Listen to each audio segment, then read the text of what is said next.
مفاجأة مدوية بشأن اللاعب محمد الأمين عمورة.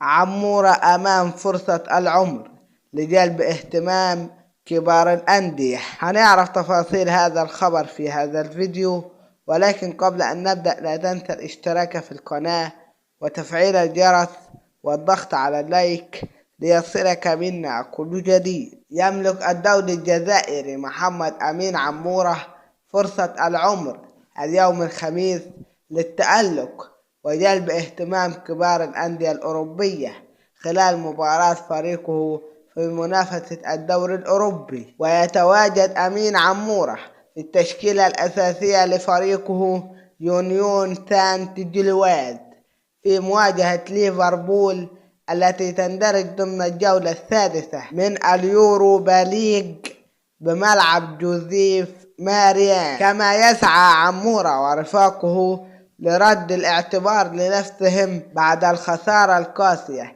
التي مني بها في لقاء الذهاب بهدفين مقابل لا شيء التي جرت بملعب الأنفيلد. هذه كل تفاصيل الخبر، والسلام عليكم ورحمة الله.